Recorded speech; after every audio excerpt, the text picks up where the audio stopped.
नमस्ते दोस्तों और मेरे चैनल पर आपका स्वागत है।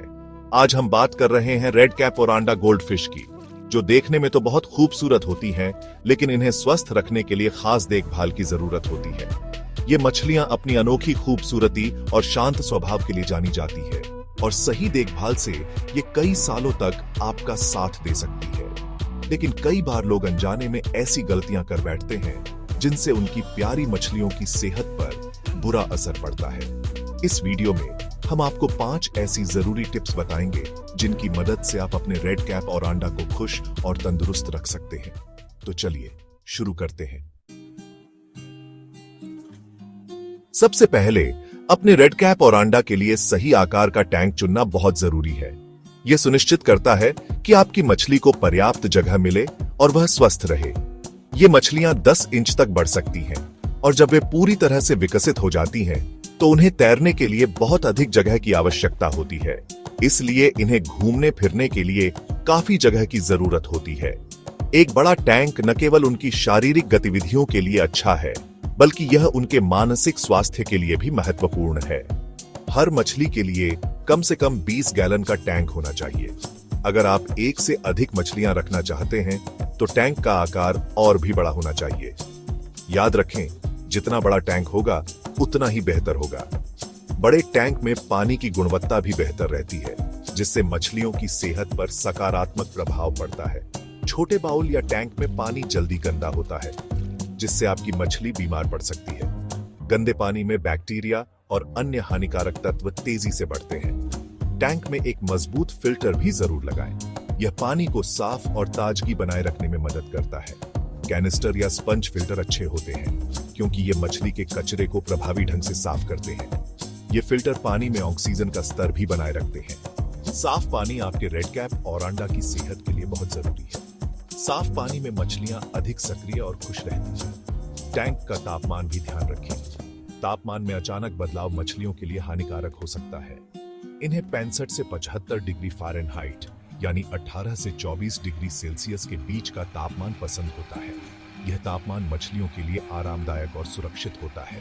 तापमान को स्थिर रखने के लिए आप एक हीटर का इस्तेमाल कर सकते हैं। हीटर टैंक के पानी को स्थिर तापमान पर बनाए रखने में मदद करता है, जिससे मछलियां स्वस्थ रहती हैं। सिर्फ बड़ा टैंक और अच्छा फिल्टर ही काफी नहीं है। एक्वेरियम का पानी साफ और स्वस्थ रखने के लिए आपको कुछ अतिरिक्त कदम उठाने होंगे। पानी को साफ और स्वस्थ रखने के लिए आपको नियमित रूप से पानी बदलना होगा। यह प्रक्रिया मछलियों के लिए एक स्वस्थ वातावरण बनाए रखने में मदद करती है। हर हफ्ते 25 से 50% पानी बदलने की सलाह दी जाती है। यह सुनिश्चित करता है कि पानी में हानिकारक तत्व जमा न हो। इससे पानी में अमोनिया और नाइट्रेट का स्तर कम रहेगा, जो मछली के लिए हानिकारक हो सकते हैं। ये तत्व मछलियों के स्वास्थ्य पर बुरा प्रभाव डाल सकते हैं। पानी बदलते समय पानी के तापमान का ध्यान रखें। तापमान में अचानक बदलाव से मछलियों को तनाव हो सकता है। नए पानी का तापमान टैंक के पानी के तापमान के बराबर होना चाहिए। इससे मछलियों को अनुकूल वातावरण मिलता है। तापमान में अचानक बदलाव से आपकी मछली को तनाव हो सकता है। यह तनाव मछलियों की सेहत पर नकारात्मक प्रभाव डाल सकता है।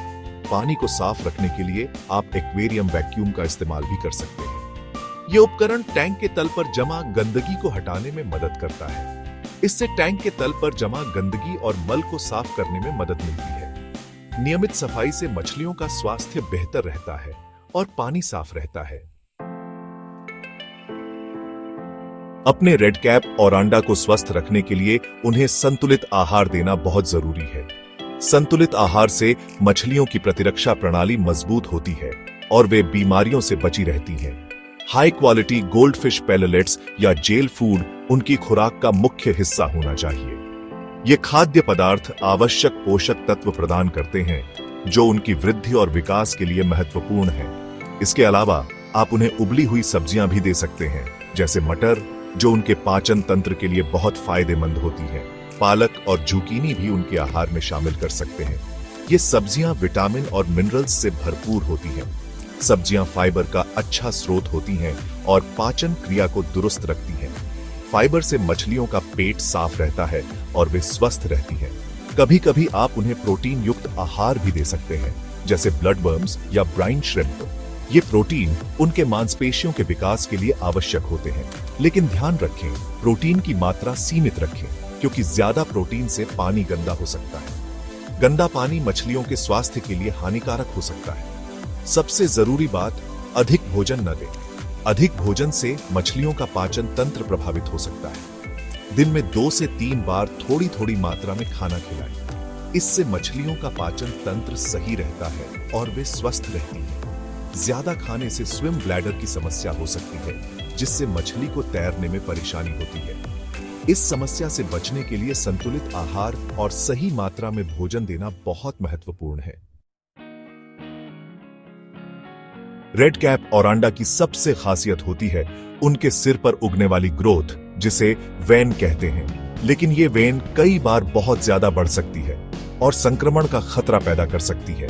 अगर आपको लगे कि आपके रेड कैप औरांडा की वेन बहुत ज्यादा बढ़ गई है, तो किसी विशेषज्ञ से सलाह लें। वेन को ट्रिम करने या उसका इलाज करने के लिए आपको किसी अनुभवी व्यक्ति की मदद लेनी चाहिए। अपनी मछली की वेन पर नियमित रूप से नजर रखें और किसी भी तरह के संक्रमण के लक्षणों को पहचानें। अगर आपको वेन पर लालिमा, सूजन या सफेद धब्बे दिखाई दें, तो तुरंत किसी पशु चिकित्सक से संपर्क करें। अगर आप अपने रेड कैप औरांडा के साथ दूसरी मछलियां रखना चाहते हैं, तो सही टैंकमेट्स चुनना बहुत जरूरी है। इन्हें अन्य फैंसी गोल्डफिश के साथ रखना सबसे अच्छा होता है, जैसे औरांडा, रयूकिन या रांचू। तेज तैरने वाली या आक्रामक मछलियों के साथ इन्हें न रखें, जैसे कॉमन गोल्डफिश, टेट्रा या बार्ब्स। ये मछलियां आपके रेड कैप औरांडा को परेशान कर सकती हैं और उनका खाना भी खा सकती हैं। टैंक में ज्यादा मछलियां भी न रखें। ज्यादा मछलियों से पानी जल्दी गंदा होगा और आपकी मछलियों को बीमारियां होने का खतरा बढ़ जाएगा। तो दोस्तों, ये थे रेड कैप औरांडा गोल्डफिश को स्वस्थ रखने के 5 जरूरी टिप्स, जो आपके लिए बहुत फायदेमंद साबित होंगे। याद रखें, थोड़ी सी देखभाल और ध्यान से आप अपनी प्यारी मछलियों को लंबी और स्वस्थ जिंदगी दे सकते हैं। अगर आपको टैंक सेटअप या स्वास्थ्य समस्याओं पर और जानकारी चाहिए, तो बेझिझक कमेंट सेक्शन में पूछें। मुझे आपकी मदद करके खुशी होगी और मैं आपके सवालों का जवाब देने के लिए हमेशा तैयार हूं। अपने अनुभव हमारे साथ शेयर करें और हमें बताएं कि आप अपनी रेड कैप औरांडा की देखभाल कैसे करते हैं। अगले वीडियो में मिलते हैं। तब तक के लिए खुश रहें और अपनी मछलियों का ध्यान रखें।